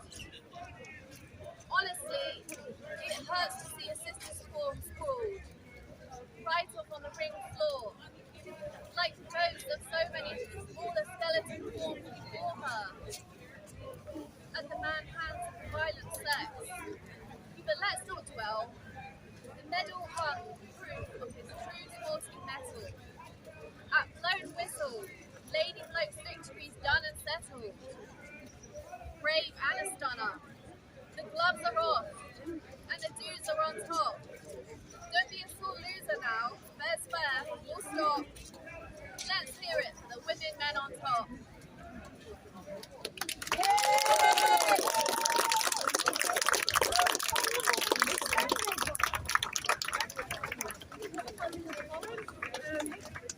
If you would like to buy yourself a What Criminal t-shirt, they're on sale at the Standing for Women website. All people are becoming an endemic to society. Yeah, you can. Their population. No, I haven't, but I have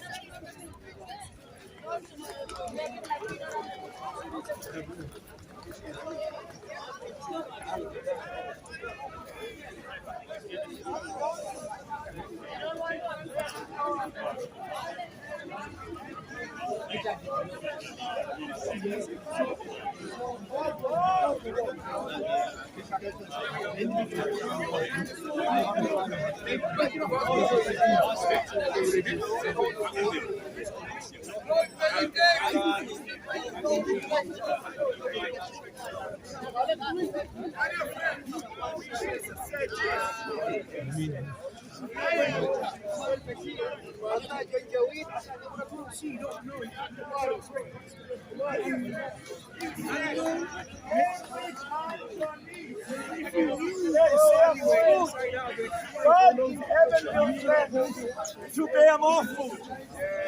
Every branch in the world has All right, let's go.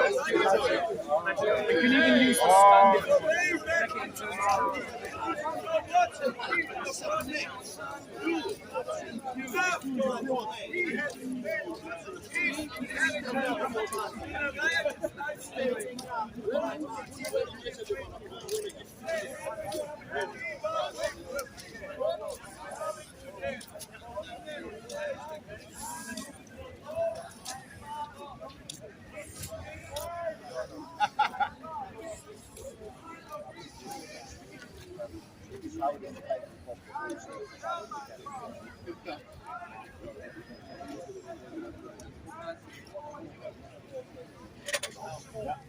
I've only got 20 minutes.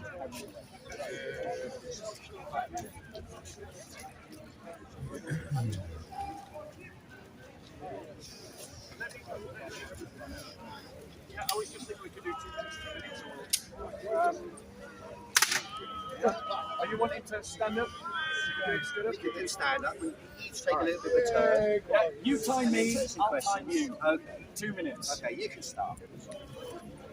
It's a sort of debate. So, ladies and gentlemen, we're going to debate the question, should you follow communism or should you follow Christianity? I am going to make the case, ladies and gentlemen, that you should follow the Christian faith, and if you're a communist, you should abandon communism. My first reason for this is that the diagnosis, the description, the ontological description of humanity. Can you just count me down how many minutes have passed? Yeah, right. The ontological description of communism. Tell people what ontological is about the nature of the being of the human person. Is flawed and incorrect.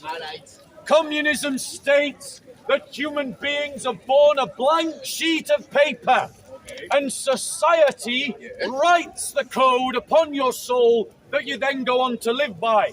So if you're greedy, it's because the society you're born into is greedy. And that if we create a communist state, that a new man will emerge, a Marxist man, a communist man, who will be free from the worst traits of humanity. This is a lie. Karl Marx was wrong. Human beings are, for the most part, a blank sheet of paper. But on that blank sheet of paper is a single line of code that you were born with. From birth, you had it. It is to be selfish. Biologists like Richard Dawkins acknowledge the idea of the selfish gene. And we see in all kinds of human civilizations through all of society, including everywhere where communism has been tried, that selfishness corrupts those societies. Why has communism never been tried, as the good lady states? Why have the communists always failed to establish communism? Because of the selfishness of the people creating the society. Christianity, by comparison, is accurate in its ontological description of humanity. It says that human beings are born selfish, and it uses that truth to guide its politics, so that the point of political affairs is to mitigate the selfishness of man. The reason why capitalism is so successful in our world is precisely because it agrees with the selfishness of man. It gives license to the selfishness of man, and that is why, as an economic system, it works. Don't take my observation as an endorsement. It isn't. I don't endorse capitalism or laissez-faire economics. However, that is the reason why communism has consistently failed, and it is the reason why capitalism succeeds. Because capitalism acknowledges the selfishness of man and works with it. And thus this is a proof that the Christian teaching about the ontological nature of man is true. But by contrast, the ontological statements of the writings of communists like Karl Marx are in error. And if you're building your politics on error, they will fail, just as we have seen communist states fail across the world. How much time do I have, sorry? Thank you very much. That was impressive. Impressive. Even though I studied sociology for my seniors once upon a time, I still never quite grasped what ontological is. So do you want to repeat that again for me, Bob? Ontological. How you define that again? Ontological is a description of human nature. Of human nature. So the argument that Bob was making is that man is inherently bad. I don't think that's actually what the Bible says, but I'm not a Christian and I haven't really studied the Bible. As far as I know, that's not what the Bible's arguing. I think the Bible is arguing that man is inherently good, and that the behavior of human beings should be brought into alignment with that endemic goodness, that inherent goodness that God created within man, and that finds its negation in the breach of the regulations and rules and moral norms and cultural behavior instilled by the belief in God, Jesus, and Christianity. That's how I understand Christianity. I could be wrong. Now, I'm not here to try and correct your Christianity, but that's just how I've understood it. I didn't realize it was about bad people being bad all the time, sinners, as some of the speakers at Speaker's Corner make out. Now, the argument that Bob made that man is bad and that that's why communism or Marxism is inevitably going to fail, I think is incorrect. Marx did not argue that human beings are inherently bad or inherently good.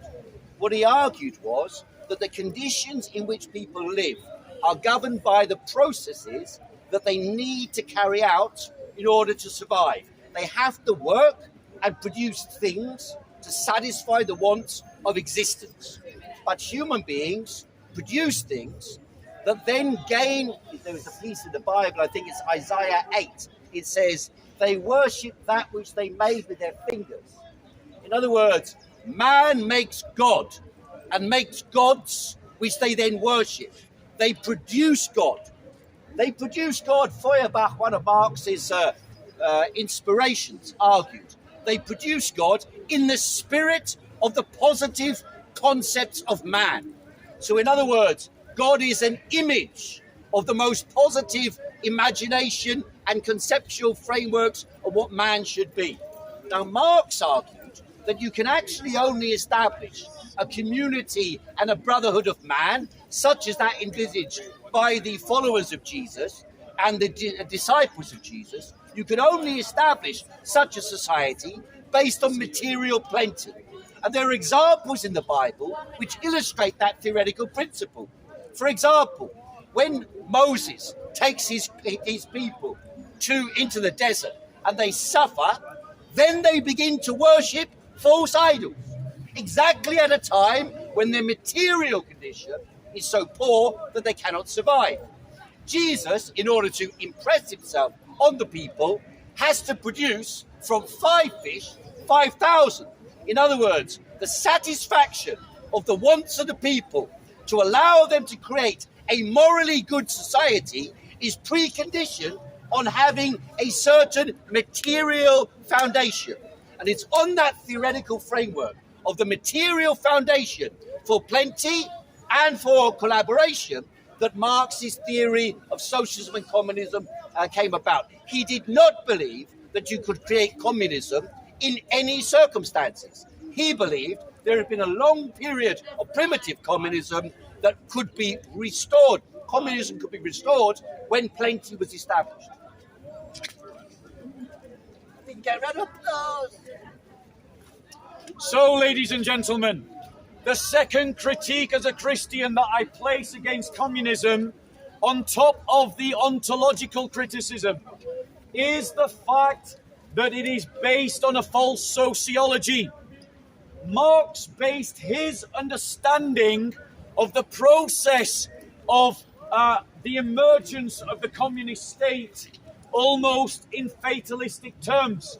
And the reason why he did that is that he was using the Hegelian paradigm by the philosopher Hegel that spoke of the zeitgeist of the time in which society would progress from thesis to antithesis to the synthesis, and that this material process would inevitably lead to the rise of the communist state. That Hegelian thesis of the natural progress of the zeitgeist has been proven false countless times. It is not clearly evidenced in history that the progress of societies is always to go forward. There are countless examples when societies have gone backwards. Let me give you an example. The collapse of the Roman Empire in the 4th century led to a decrease in learning, led to what Enlightenment thinkers termed as the Dark Ages. In other words, the thesis upon which Marx builds his whole paradigm of the Hegelian progress of material economy is not always true and is sometimes false. In other words, if Hegel was wrong, Karl Marx was wrong, and Hegel was wrong. Ladies and gentlemen, the reality is that Marx does make observations that I agree with. Economy does affect your lives. It affects the decisions you make. It affects the decisions that are available to you. But the problem with the Marxist critique of capitalism is that it believes that freedom can come about if the worker has possession of the means of production, that this itself gives freedom. But Christ says no to this. Christ says that freedom is a faculty, ladies and gentlemen, of knowledge. That if you know the truth, it is the truth that shall set you free. In other words, ladies and gentlemen, even if the proletariat were to gain control of the means of production, if they were not in the truth of Christ, they would still be bound to their sin. They would still be bound to their fallenness. They would still be bound to corruption that so permeates the world. The reality is that you have two roads for freedom promised to you, one by Christ, one by Marx. Marx says that it is through the possession of the means of production. Christ says that it is in the knowledge of the truth. These two theses cannot be reconciled. These two theses are quite different, and they cannot both be correct. Therefore, if Christ is right, Marx is wrong. If Marx is right, Christ is wrong. And just to show you, ladies and gentlemen, that I'll get it on my next go. Thank you very much. 2-0 to Bob the Builder. 2-0. I haven't said anything yet. Can't be two without me saying anything. Oh, my time's going. George Friedrich Wilhelm Hegel was referred to. Hegel was the official Prussian philosopher from 1815 to 1830. In his older years, he was a believer, and in fact, throughout his life, he was a believer in Christianity.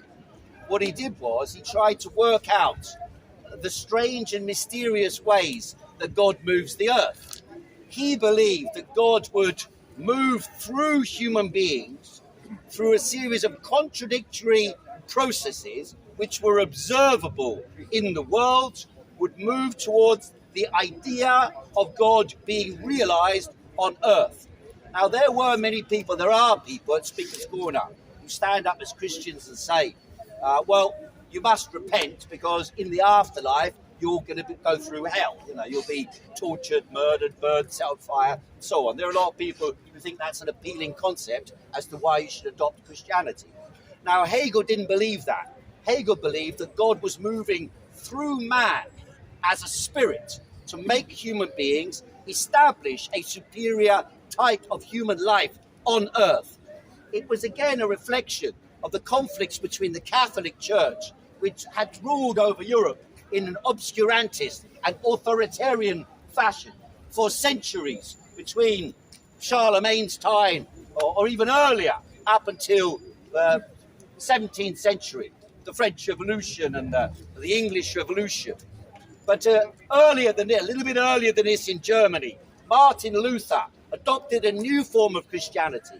You have to understand these processes of the development of Christianity, not in terms of a body of ideas, which was the problem with Hegel's concept. He believed it was simply the transformation of ideas, clashing and then advancing human behavior. So ideas make history rather than the real conditions of people. The consequence of that was there was a clash. When Martin Luther went to Rome and discovered that the Catholic Church was based on fraud and lies, pompous people in smart outfits, adorning themselves with ornaments and gold, and acquiring wealth at the expense of the masses, they were corrupt and should be overthrown. And therefore, when they found out that they were issuing indulgences, in other words, you could murder someone and get a piece of paper, a dispensation from God that would excuse you from your actual actions on earth, your material activity on earth. Martin Luther rejected this. And the Anabaptists, who believed that Christianity was no longer something you should worship in a church, it's not to be found in a church. They said that the relationship between man and God, in other words, the relationship between man and their moral being, was about a direct relationship between the individual and God. And that's why they called themselves the Anabaptists, the born again. You were born when you're an adult to affirm your belief in a way of life. Now, these type of ideas were closely related to early communistic principles. For example, Thomas Müntzer, Martin Luther's ally, led a revolutionary struggle against the rulers in Europe in 1525 to establish a communistic community of the people. Many of the communities that established the United States as we know it today emerged from those type of communities. They do have a direct link to communistic principles. So, ladies and gentlemen, I hope you're enjoying yourself. This is exactly what Speaker's Corner is meant to be about. However, let me correct the history that my esteemed colleague has just given to you. Because, ladies and gentlemen, he has provided with you an ahistorical reading of Christianity.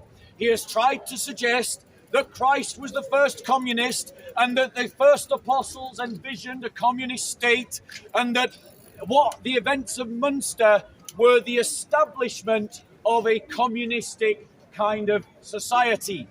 This is simply factually wrong. The reality is that the early Jewish Christian movement was an apocalyptic Jewish movement that believed that their Messiah had inaugurated a new age in which God's kingdom would advance upon earth. And that is exactly what I believe as a Christian. When the events of Munster occurred during the Reformation, it was not to establish anything like a communist society. He's factually wrong in saying that. What was being established in Munster was an apocalyptic theocracy. Does apocalyptic theocracy sound like communism to you? No, of course not. But go and read the writings of the people involved in that revolution. They saw their actions as being inauguration of the end of the age. The age that we live in, by God, yeah? the age that we live in is the age of the church. And the mission of the church is to do something far better than the Communist Party, far better than ever envisioned by Marx. And that is to allow, through Christ, in his holy church, the advancement of the kingdom of God on earth. That, through the work of the church, society may be restored, that the human person may be restored, that nature may be restored to that which was envisioned by God in the garden, where man would live in unity with man and with nature and with God in peace and justice. And this is exactly, ladies and gentlemen, what the church is about. And if you're a Christian, if you're a Christian, don't feed the troll with energy. If you're a Christian, ladies and gentlemen, I want to say to you that you have a vision and a mission that is greater than the one laid out by Marx in the Communist Manifesto. The Communist Manifesto is an ideology built on envy and bitterness at the success of some over others. And out of that bitterness and envy is the desire for violence. Christians are concerned every bit as much as communists with justice. And we have pursued justice for 2,000 years. Sometimes we have succeeded, sometimes we have failed. Sometimes we have been let down by those who claim the name Christ, but know nothing of his teachings. By contrast, the revolutionaries that killed the saints, Tsar Nicholas and his family, were driven by an ideology of hatred that led to violence, and that is why communism has resulted in the deaths of over 140 million people in 100 years. One of the most bloodiest ideologies in history.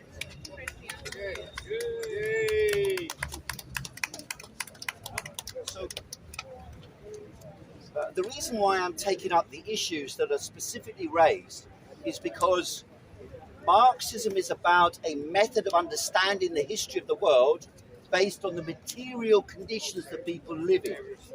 And so, for example, the image that Bob presents of Jesus Christ, I don't think is accurate. Jesus Christ, don't forget, lived under a society in which the Jewish people and the Christian people were enslaved. And people who are enslaved generally dislike their enslavement. Not always, but generally dislike their enslavement.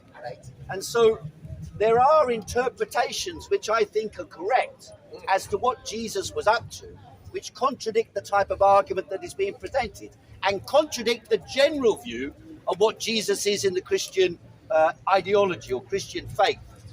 Jesus, I put to you, was a revolutionary leader of the slaves of Judea. And the reason why he was executed, if you check through the text of the Bible, you'll see many of them have been changed at different times during the course of history. Particularly under the Romans, they changed them. When the Romans adopted Christianity, they removed part of what Jesus was supposed to have said. Because if you ask yourself, Jesus was going around, a few days before he was killed, Jesus was going all around making speeches. Right? And then when, what's his name, the traitor? Judas. When Judas goes to report where Jesus is, that's supposedly what he gets paid for, right? Yes, he gets paid for revealing where Jesus is. But Jesus is going and speaking in public like I am at Speaker's Corner. Everybody knew where Jesus was. He wasn't betraying where Jesus was. On the contrary, what happened at the Last Supper indicates that Jesus was plotting an armed insurrection against Roman rule, against the rule of the slave owners. So what he said at the Last Supper was, I quote you, you can tell me the exact quotation, but you know what I mean. He says, if you have a mantle, a coat, sell it and get a sword. If you have some other thing, sell it and get a shield. And then he leads his forces up onto a hill or something like that. They meet the Romans, and I think it's Simon, if I'm right, pulls out his sword and smites off the ear of a Roman soldier. In other words, a direct clash organized by Jesus to organize an insurrection against the oppression of the oppressed, against the slave people. But under the Roman rule, when Romans adopted the belief of Christianity, after all, before that they used to feed them to the lions, right, in circuses. When they adopted Christianity, they needed to make it a passive and reformist religion. And so they changed the wording, they changed the emphasis, and they made the story into something where Jesus was some kind of pacifist, where he says, do not hurt the other person, do not harm the other person. 2 or 3 words after he's told people to get a sword and overthrow Roman rule. In other words, Jesus was, in my interpretation, a revolutionary fighter for the freedom of the people against the slave ownership of Roman rule. And he's a model in that sense for revolutionary struggle right since that time, like the Spartacus rebellion as well, a slave rebellion against the rule of the Greek slave owners. So, ladies and gentlemen, you've all heard the statement, Christ is a revolutionary. He wanted to lead a revolution against the Romans. And he quoted a passage from Luke. Let me actually read to you that passage in Luke. And he said to them, when I sent you out without money belt and bag and sandals, you did not lack for anything, did you? They said, no, nothing. And he said to them, but now whoever has a money belt is to take it along, likewise also a bag, and whoever has no sword is to sell his coat and buy one. For I tell you, this which is written must be fulfilled of me. And he was numbered with the transgressors, for that which refers to me has to be fulfilled. In other words, Christ is saying, get swords so that the prophecies about me can be fulfilled. And then what do the apostles say? They said, look, Lord, here are 2 swords. Is it conceivable to any of you that with 2 swords Jesus planned to overthrow the Roman Empire? Maybe there were more. That's what he was trying to suggest, and yet that's what the text shows. It is utter nonsense literal, to the facts. I know he's triggered. Yeah, and that's why he's I'm interrupting. not talking about the literal. Ladies and gentlemen, furthermore, this shows that Christ was not a pacifist. Christ went into the temple in John chapter 2, and he cleansed the temple, having made a whip of scourges, and he used that whip on man and beast. So Christ was not a pacifist. Christians are not pacifists, but no, they are not communist revolutionaries. I don't blame the communists for trying to claim Jesus. Jesus is the greatest man in history, whose teachings have built civilizations, transformed civilizations, have been the bedrock of societies. It overthrew the Roman Empire. They overthrew the barbarian kingdoms. It resisted the rise of Islam. It survived the birth of the nationalistic governments of the 1700s. It survived the communist states. Why? Because the church was founded by Jesus Christ, and it is only in the church that we can find redemption. And that redemption is transformative of this world, but it is about what happens in the next. The danger of communism, the reason why its ledger is full of the blood of innocent people, is because it has no belief in the next world. The highest authority is the state, and all resources, including all people, should be used for the cause of the ideology. In other words, you are all the means to an end, not an end in yourself. And that is why the ledger of communism is full of blood. But Christianity teaches that every human being is made in the image of God, and therefore is not a means to an end, but must always be treated as an end in themselves. And that, ladies and gentlemen, is another reason why you should abandon communism and follow the way of Christ, follow the teachings of Christ. How am I doing for time? 5 seconds. I'll stop there. I'll give it to you. Thank you very much. Very good, very good.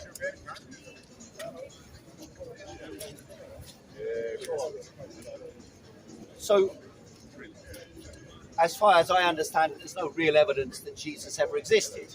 So when we're talking about Jesus Christ as a revolutionary, we're talking about what the specific historical circumstances that led to the emergence of the character, of the belief of this individual as a salvational force. Can someone tell that guy to turn the music off? It's not on. As a salvational force, to struggle against the existing rule by the slave owners. Come in a wee bit. So that's one aspect. There is no evidence for the existence of Jesus Christ. Second, but as the character, as a revolutionary, there's evidence. Now, come in a wee bit. Now, the argument about the dictatorial rule of communism and so on, well, many regimes that have been established in the name of communism have been dictatorial. And there's a reason for that. It's the same reason why Christianity was never able to fulfill its conceptions, its positive conceptions, about how human beings should live collectively and share out the wealth and so on. The reason why that is because the material conditions, if your economy is backward, so let's say our society produces 30 loaves of bread and there's 20 mouths to feed. What is going to happen? It means unless we produce 30 loaves of bread, some people are going to grab the loaves of bread that they require more than other people, and other people will go without. If you produce more, let's say 40 loaves of bread, and there's 30 mouths to feed, and each loaf of bread is an analogy for the necessaries of life, then some people will accumulate that surplus over and above what is produced, because there's not enough for everyone to have an extra loaf of bread, but there is enough for 10 people or less to acquire the surplus produced. How much? 2 minutes. So if you have some people acquiring that wealth, you have the foundation of class society. And it is class society, the subdivision of human society into those who own the means to produce the wealth and therefore that determine the direction a society moves in, that determines how society is organized. And, by the way, what ideas rule in society. Hegel, the Christian, believed that the ideas were a function of the development of the evolution of ideas historically over time. It took place in the brain of man, not in the conditions in which human beings lived. Marx amended Hegel's beliefs by putting them on a material foundation and arguing only when you're able to produce an abundance of wealth would you be able to establish a society based on egalitarian principles where the community is able to collectively develop society democratically without force and, yes, without a state. If you read the Communist Manifesto, you'll know he doesn't worship the state. On the contrary, Marx argued that the state is a product of the backwardness of material development. When you reach a higher level of development, you would be able to replace the state with the democratic, moral and cultural will of the people. Rather than forces of repression, people would use their own culture to regulate human interactions. In fact, at Speaker's Corner, despite my disagreements with Bob, his disagreements with the Muslims and so on, it is very rare for us to fight each other at Speaker's Corner. That is because the culture is developed enough and the material conditions are developed enough for us not to fight each other over every single issue.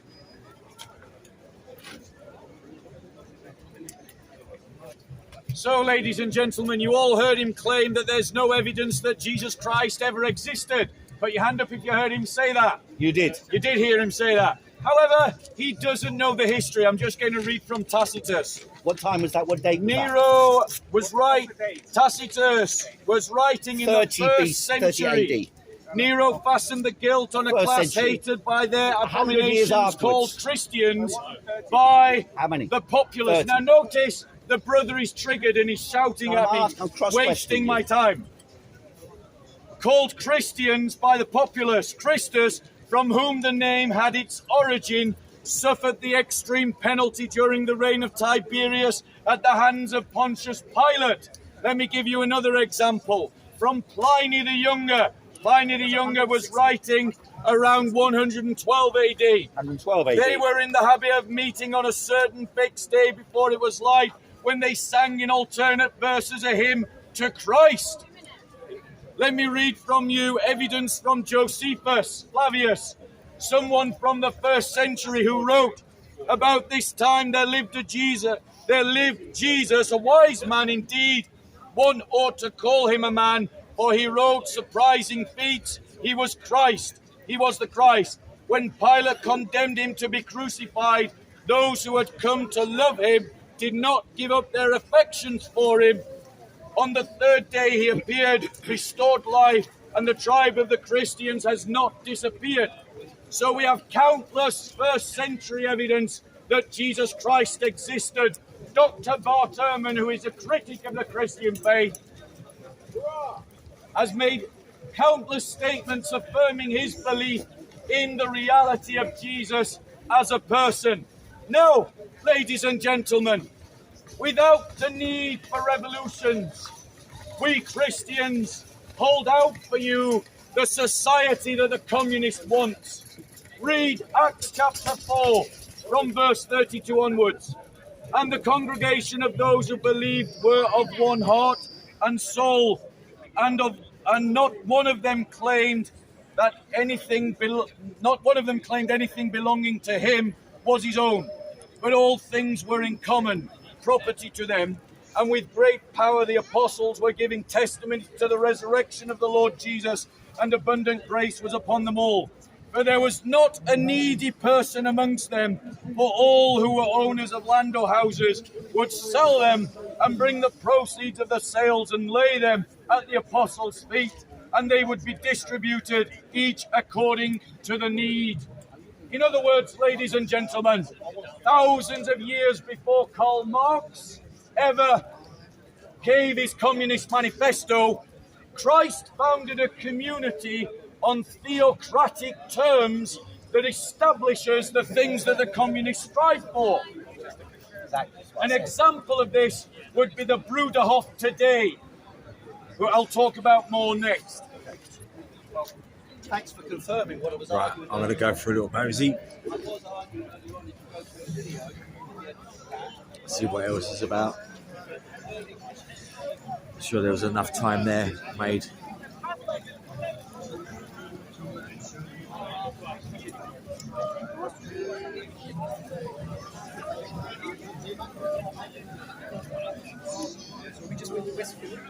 Don't want to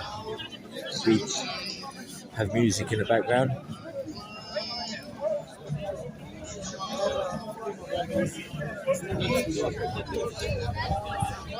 So I'll give you a little bit of a break. Go somewhere else. The blood of sheep. Sacrifice.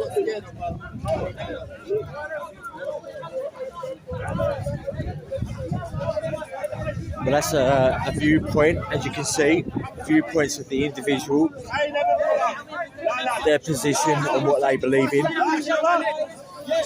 Down to you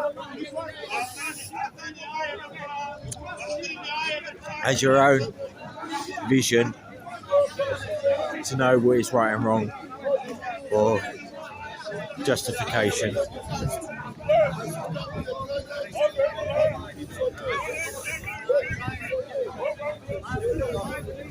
What I'm going to do is I'm going to go for a little move around away from here, and you've had a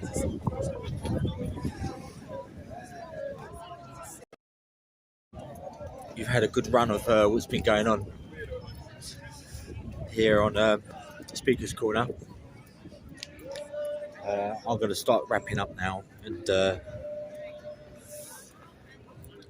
next lot of videos will probably sort of be the UGI Urban Garden Initiative, in which I've got a few projects that I'll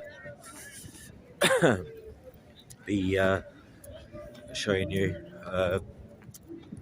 so that you can probably maybe make your own things, really. So that's me done for today here in Speaker's Corner in Hyde Park. And do